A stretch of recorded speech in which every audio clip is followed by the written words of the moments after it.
अपना घर हो, ये सपना तो हम सब देखते हैं, है ना? और इस सपने को पूरा करने के लिए अक्सर 20-25 साल का लंबा होम लोन लेना पड़ता है।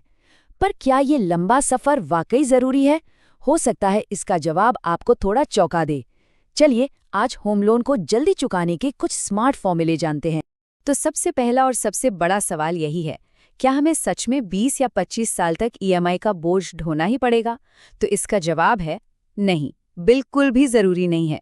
कुछ स्मार्ट तरीकों से इस सफर को काफी छोटा किया जा सकता है। देखिए, जब लोन शुरू होता है तो ईएमआई देना ठीक ठाक लगता है, लेकिन जैसे जैसे साल बीतते हैं एक एहसास होने लगता है जैसे कि ये लोन नहीं बल्कि ये लोन हमारी पूरी जिंदगी को कंट्रोल कर रहा है। अगर ऐसा महसूस होता है तो आप अकेले नहीं हैं। और ये एहसास गलत नहीं है, क्योंकि होम लोन सच में एक बहुत लंबी जिम्मेदारी होती है। जो चीज़ एक सपना पूरा करने का जरिया लगती है, वही धीरे धीरे एक भारी भरकम वित्तीय और मानसिक बोझ बन सकती है। एक ऐसा बोझ जो हमारे दूसरे जरूरी लक्ष्यों के आड़े आने लगता है। तो सवाल ये उठता है कि इस बोझ से जल्दी छुटकारा पाना इतना जरूरी क्यों है? सिर्फ मानसिक शांति के लिए नहीं, इसके पीछे एक सीधा साधा गणित है, एक ऐसा हिसाब जो हजारों लाखों रुपए बचा सकता है। आइए इसे समझते हैं। ये स्लाइड ईएमआई का एक कड़वा सच दिखाती है। जानते हैं क्या होता है? लोन के शुरुआती सालों में हमारी ईएमआई का ज्यादातर हिस्सा सिर्फ ब्याज चुकाने में चला जाता है, असल कर्ज यानी मूलधन पर नहीं। इसका सीधा मतलब ये है कि हमारा असली लोन बहुत बहुत धीरे धीरे कम होता है और हम बैंक को जरूरत से ज्यादा ब्याज दे रहे होते हैं। लेकिन सोचिए, अगर हम शुरुआत में ही थोड़ा एक्स्ट्रा पैसा चुका दें, जिसे प्रीपेमेंट कहते हैं, तो वो पैसा सीधा हमारे मूलधन पर असर डालता है। इससे भविष्य में लाखों रुपए का ब्याज बच सकता है। और एक बार ईएमआई का ये दबाव खत्म हो जाए तो फिर बच्चों की पढ़ाई हो या रिटायरमेंट, दूसरे लक्ष्यों के लिए प्लानिंग करना कहीं ज्यादा आसान हो जाता है। तो चलिए अब बात करते हैं उन स्मार्ट तरीकों की जो इस लोन को तेजी से खत्म करने में हमारी मदद कर सकते हैं। पहला और सबसे सीधा तरीका है पार्ट प्रीपेमेंट। जब भी कोई एकमुश्त रकम हाथ लगे, जैसे कंपनी से मिला बोनस, टैक्स रिफंड या कोई और एक्स्ट्रा इनकम, तो उसे खर्च करने के बजाय सीधा होम लोन में डाल दें। ये एक्स्ट्रा पेमेंट सीधा हमारे मूलधन को कम करता है, जिससे लोन का टेन्योर अपने आप घट जाता है। अच्छा, दूसरा तरीका उन लोगों के लिए तो कमाल का है जिनकी आमदनी हर साल बढ़ती है। जैसे जैसे सैलरी बढ़े वैसे वैसे अपनी ईएमआई में भी थोड़ी सी बढ़ोतरी कर दे।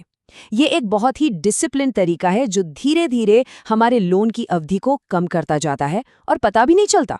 और ये स्लाइड देखिए, ये दिखाती है कि एक छोटा कदम कितना बड़ा असर डाल सकता है। हर साल सिर्फ 5 से 10% की मामूली ईएमआई बढ़ोतरी सुनने में बहुत ज्यादा नहीं लगता है ना? लेकिन ये मामूली सा बदलाव 20 साल के लोन को कई साल पहले खत्म कर सकता है ना कमाल की बात? अब एक और स्मार्ट तरीका देखते हैं, एसआईपी मेथड। इसका आइडिया बहुत सिंपल है। प्रीपेमेंट का पैसा सीधे लोन में डालने के बजाय उसे कहीं और इन्वेस्ट किया जाए, जैसे म्यूचुअल फंड में। बस लक्ष्य ये होना चाहिए कि हमारे इन्वेस्टमेंट पर जो रिटर्न मिले वो हमारे होम लोन की ब्याज दर से ज्यादा हो। मतलब हमारा पैसा हमारे लिए लोन की ब्याज से ज्यादा तेजी से कमाए। इस तरीके का फायदा डबल है। एक तरफ तो इन्वेस्टमेंट से एक बड़ा फंड तैयार होता है और फिर उस फंड से लोन का एक बड़ा हिस्सा या फिर पूरा लोन ही चुकाया जा सकता है। इससे न सिर्फ लोन जल्दी खत्म होता है, बल्कि हमें इन्वेस्टमेंट से एक्स्ट्रा कमाई भी हो जाती है।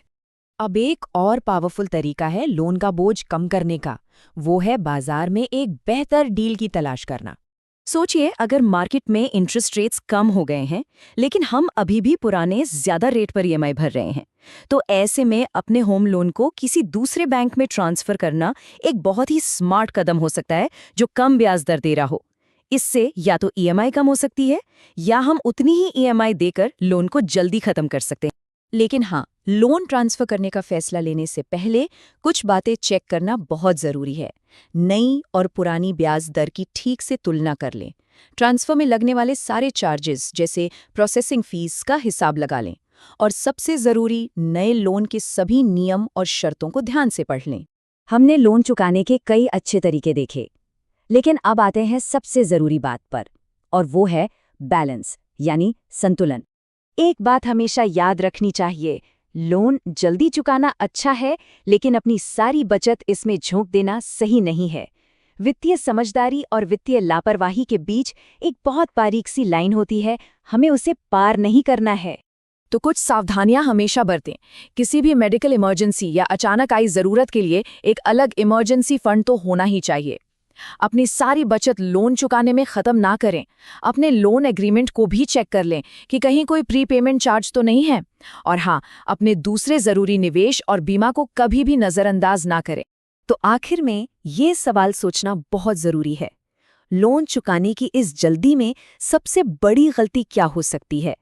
शायद संतुलन खो देना और भविष्य की दूसरी ज़रूरतों को नज़रअंदाज कर देना। याद रखिए, स्मार्ट प्लानिंग का मतलब सिर्फ लोन खत्म करना नहीं, बल्कि एक हर तरह से सुरक्षित वित्तीय भविष्य बनाना है।